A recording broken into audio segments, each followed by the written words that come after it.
एक बार की बात है, पिंकी और सोनू के सभी दोस्त गर्मियों की छुट्टियों में घूमने कहीं न कहीं जा रहे थे। कोई छुट्टियां बिताने के लिए किसी हिल स्टेशन पर जा रहा था तो कोई अपनी नानी दादी के घर पर छुट्टियों में गया था। और पिंकी और सोनू कहीं भी छुट्टियों में घूमने नहीं गए थे, जिसकी वजह से पिंकी और सोनू बेचारे दोनों ही उदास थे। देखो ना सोनू भैया, हमारे सभी दोस्त छुट्टियों में कहीं ना कहीं घूमने गए हैं और मम्मी हमें ना तो कहीं जाने देती है, ना ही बाहर खेलने देती है। मुझे समझ नहीं आता कि ये छुट्टियाँ क्यों पड़ती है। जब हम इन छुट्टियों का मजा ले ही नहीं सकते, फिर क्या फायदा इन छुट्टियों का। अरे क्या, सभी बच्चे कहीं ना कहीं घूमने जा रहे हैं और हम है कि घर में बैठ सिर्फ सारा दिन टीवी देखते रहते हैं। सही भैया, मम्मी ना तो हमें बाहर खेलने देती है और ना ही छुट्टियों में कहीं घूमने लेकर जाती है। भैया, एक बार मम्मी से बात करते हैं ना कि हमें भी कहीं घुमाने ले चले। हाँ ठीक है, हम मम्मी के पास चलते हैं। फिर दोनों भाई बहन मम्मी के पास जाकर दादी के घर जाने की बात करते हैं। मम्मी, हमें घूमने जाना है। हमारे सभी दोस्त कहीं ना कहीं घूमने गए हैं। हमारे सभी दोस्त कहीं ना कहीं घूमने गए हैं, हमें भी कहीं ले चलो ना। नहीं बच्चे, तुम्हें पता है ना, तुम्हारे पापा को ऑफिस में छुट्टियां नहीं मिल रही है। मम्मी की बात सुनकर सोनू पिंकी उदास हो जाते हैं और अपने कमरे में जाकर टीवी देखने लगते हैं। और शाम होती है तो उनके पापा घर आते हैं और जब उनका पिंकी और सोनू का चेहरा उतरा हुआ देखते हैं तो उनसे पूछता है, सोनू, पिंकी, क्या हुआ है? तुम लोग इतने उदास क्यों लग रहे हो? क्या बात है? मम्मी ने कुछ कहा क्या? इससे पहले कि सोनू और पिंकी अपने पापा से कुछ कहते, उससे पहले उनके पापा उन्हें ये बात बताते हैं। हम सभी 2 दिन बाद तुम्हारी बुआ के घर छुट्टियां मनाने जा रहे हैं, वो भी हवाई जहाज से। सोनू पिंकी पापा की बात सुनकर बड़े खुश होते हैं और सबसे ज्यादा खुश तो उन्हें हवाई जहाज की बात सुनकर होती है। हवाई जहाज से? हाँ हाँ, हवाई जहाज से। अब जल्दी से जाकर अपनी पैकिंग कर लो। सोनू पिंकी आज से पहले कभी भी हवाई जहाज में नहीं बैठे थे, तो वह खुशी के मारे जल्दी से जाकर पैकिंग करने लगते हैं। साथ ही हवाई जहाज में बैठने के सपने देखने लगते हैं।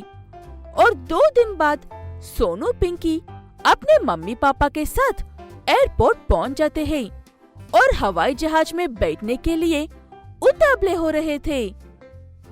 कुछ देर बाद उनके मम्मी पापा अपना और उनका बोर्डिंग पास लेकर एक बस में जाकर बैठ जाते हैं।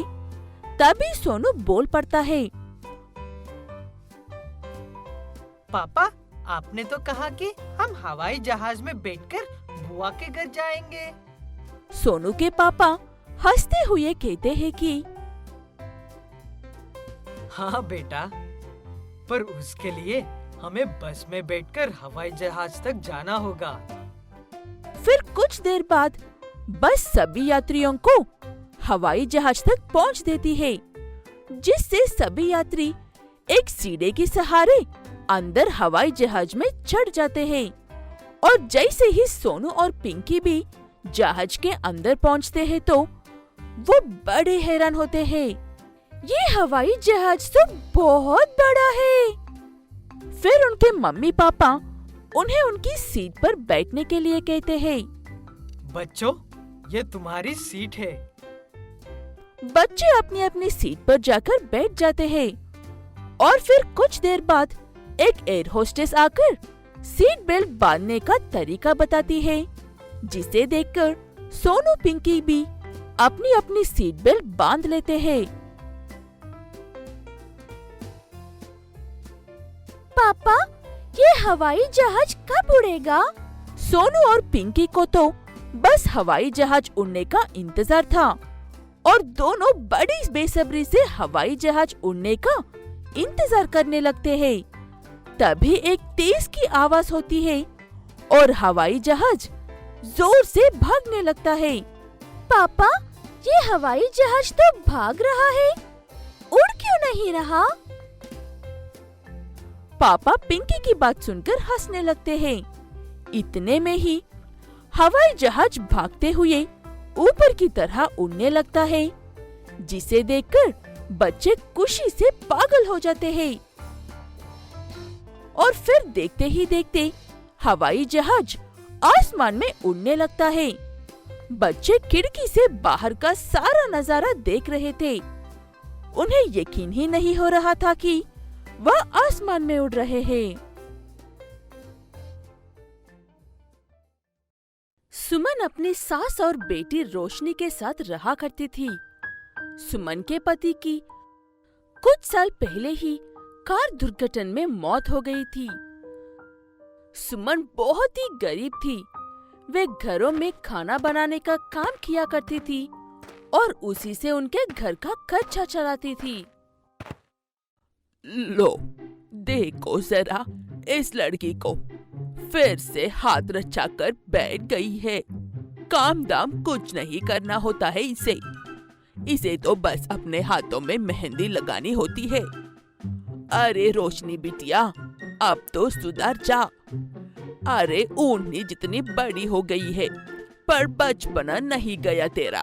हाँ, क्या है दादी, जब देखो मेरे और मेरी मेहंदी के पीछे पड़ी रहती हो। बेटी, दादी ठीक ही बोल रही है। और अब ये मेहंदी सहंदी छोड़, मेरे साथ घर के काम में हाथ बांधना। अरे इतनी बड़ी हो गई है, पर इसे ये नहीं दिखाई देता है कि इसकी माँ दूसरों के घरों में खाना बनाकर अपने घर का खर्चा चला रही है। बस इससे तो हाथों में मेहंदी लगवा लो। रोशनी बेटी, आज से तू भी मेरे साथ काम पर चलेगी, तभी कुछ पैसे जुड़ पाएंगे। ये मेहंदी तेरे कोई काम नहीं आने वाली है। ठीक है माँ, मैं आपके साथ काम पर चलूंगी। फिर कम से कम मैं दादी की चीख चीख से तो बचूंगी। जब देखो मेरी मेहंदी के पीछे ही पड़ी रहती है।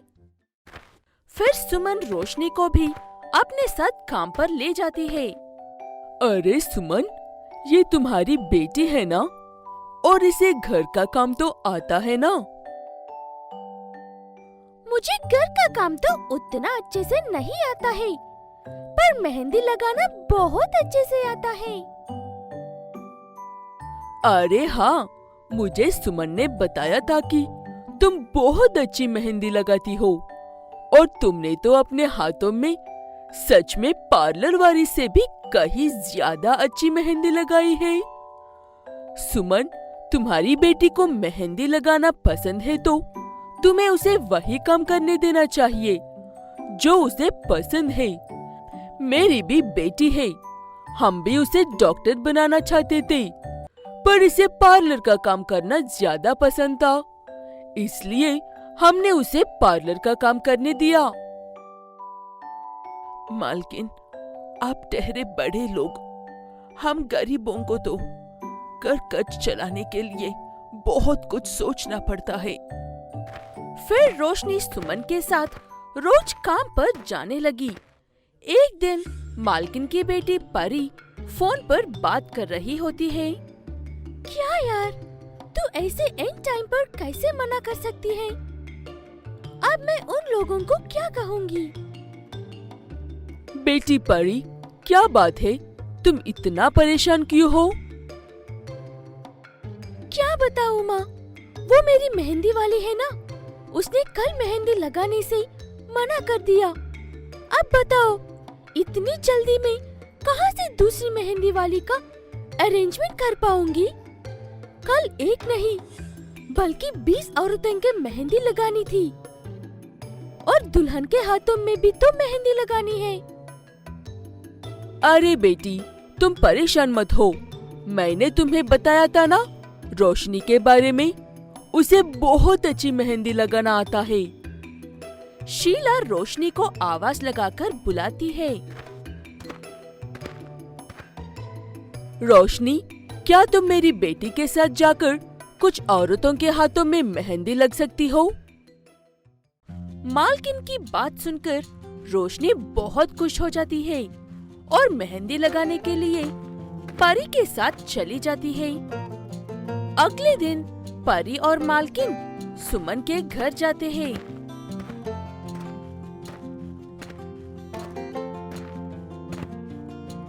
मालकिन, आप यहाँ हमारे घर, और वो भी परी बिटिया के साथ। सबको रोशनी की लगाई हुई मेहंदी पसंद तो आई ना? परी बिटिया या फिर? अरे, आपकी रोशनी ने तो कमाल ही कर दिया। सभी मेहंदी लगवाने वाली औरतों को रोशनी के लगाई हुई डिजाइन इतने पसंद आए ही कि सब रोशनी की बहुत तारीफ कर रही थी। सच में मालकिन? हाँ हाँ, सच में। अब सुमन, तुम अपनी बेटी को वही काम करने दो जिसे करने से उसे खुशी मिलती है। उसे मेहंदी लगाना पसंद है, इसलिए अब से वो मेरी बेटी के साथ उसके पार्लर में मेहंदी लगाने का काम किया करेगी और उसे इसके अच्छे पैसे भी मिलेंगे। और जब उसके पास पैसे इकट्ठे हो जाए तो वो अपना खुद का मेहंदी सेंटर खोल सकती है। फिर तुम्हारी बेटी महीने में 3-4 हजार नहीं बल्कि हजारों कमाएगी, हजारों। फिर मालकिन सुमन के हाथों में 10,000 रुपये देती है और बोलती है कि ये देख सुमन, ये है तेरी बेटी की कल की कमाई। अब तो तुम खुश हो ना? मालकिन की बातें सुनकर और इतने पैसे देखकर सुमन और दादी की आंखों में खुशी के आंसू आते हैं। वे दोनों मालकिन का धन्यवाद करते हैं और इस तरह कुछ ही दिनों में रोशनी अपना मेहंदी सेंटर खोल लेती है।